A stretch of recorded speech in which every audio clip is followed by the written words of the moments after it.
Hi, thank you for joining the Australian Institute of Insider's Threat.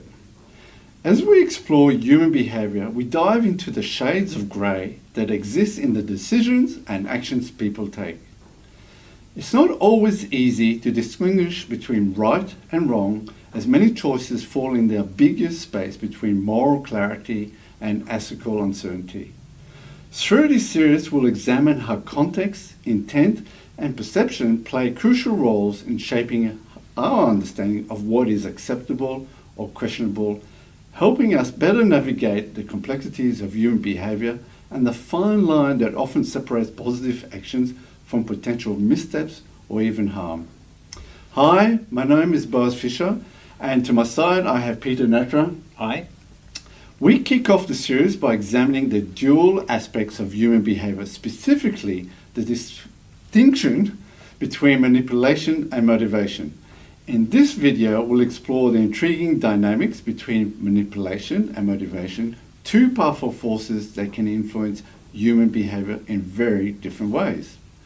We'll uncover the psychological drives behind both, help you understand when influence is positive and when it crosses the line into something more deceptive. Peter, and welcome back. I'm really looking forward to this series. So let's dive in. Absolutely. What do we mean by the definition of motivation and manipulation? What are the differences between the two?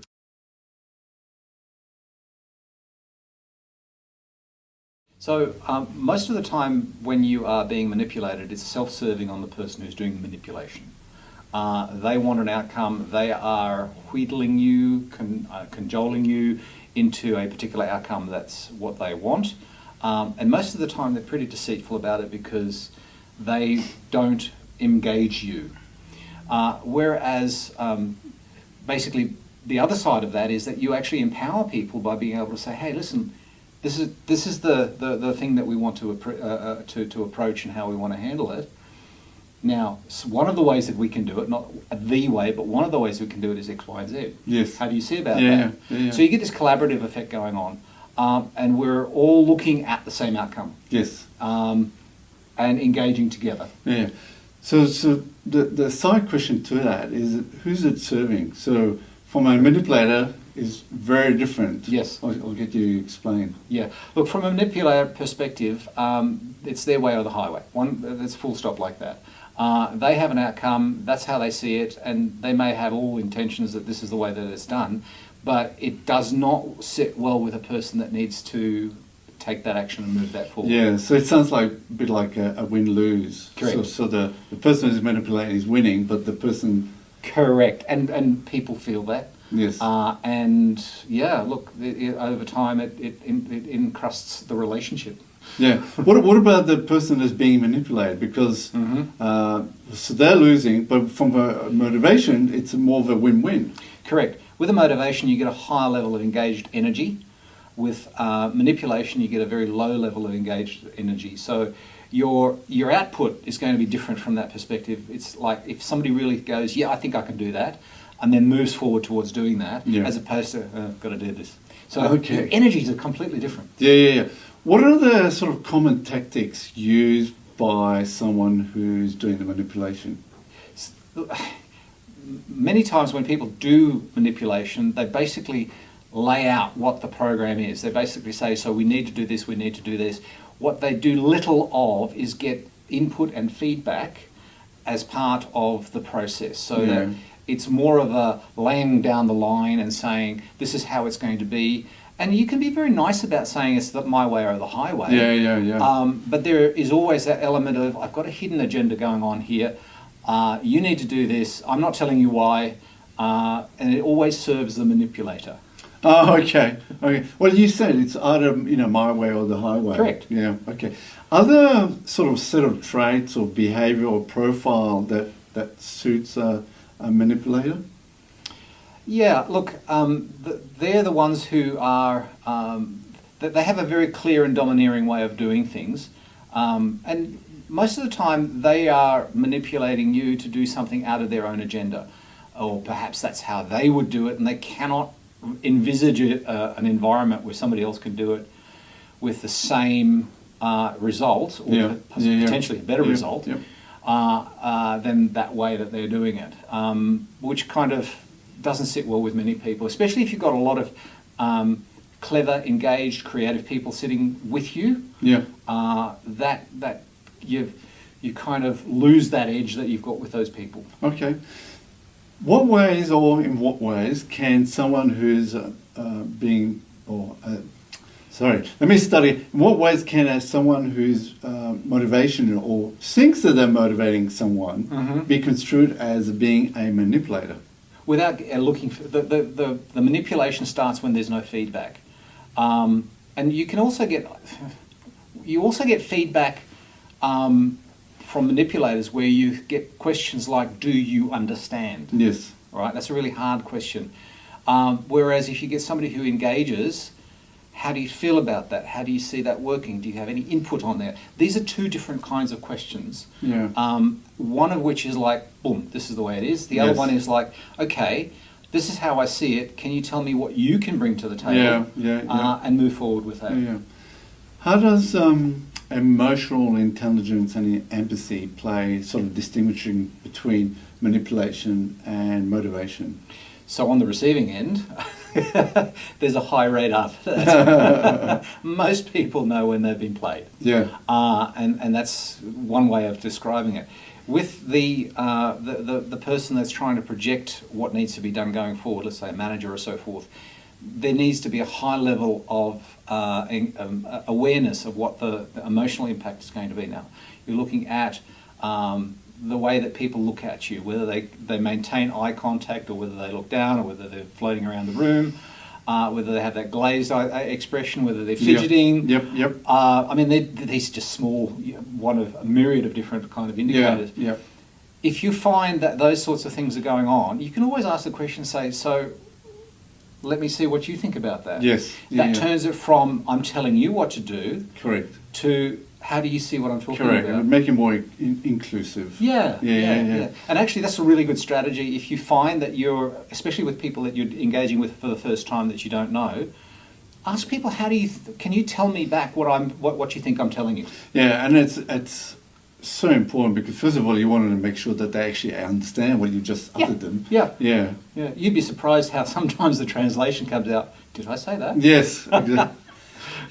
What is the sort of the cost, or should I say the impact to an organisation when you have someone who's sort of being quite manipulative within the organisation? Look, you will get short-term compliance, you will get short-term effectiveness, and that only encourages the person who's being manipulative to say, well, see, it worked. In the long run, it becomes very, very toxic in the environment. People become jaded. People will act out in odd ways. You know, I'm going to steal your stapler and I'm not going to tell you because you deserve it.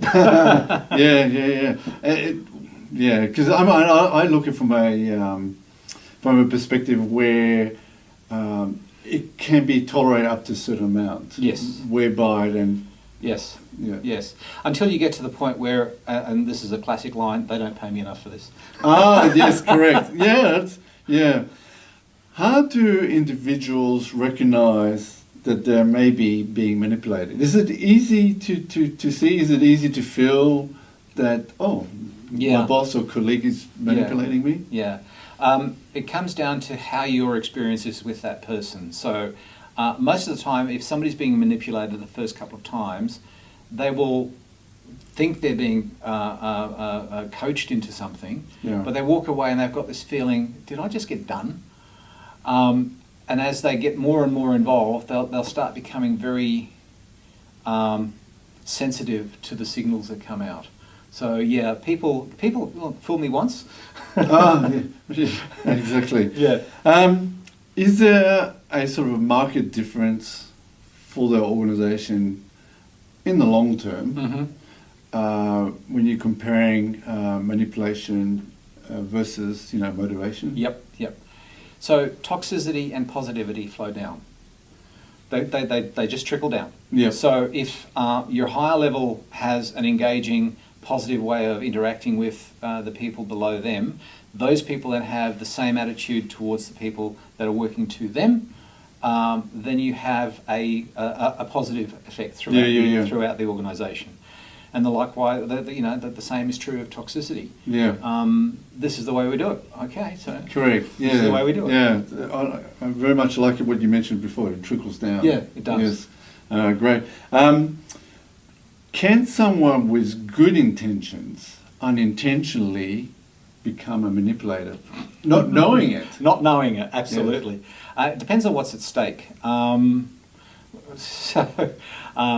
it also depends on the relationship. So, for instance, in a family situation, let's say you're a parent and you're wanting to change a particular type of behaviour. Yeah. You can become very manipulative out of the best of intentions. Yep. Yeah, don't go to this party, don't do that, blah, blah, blah, whatever it is.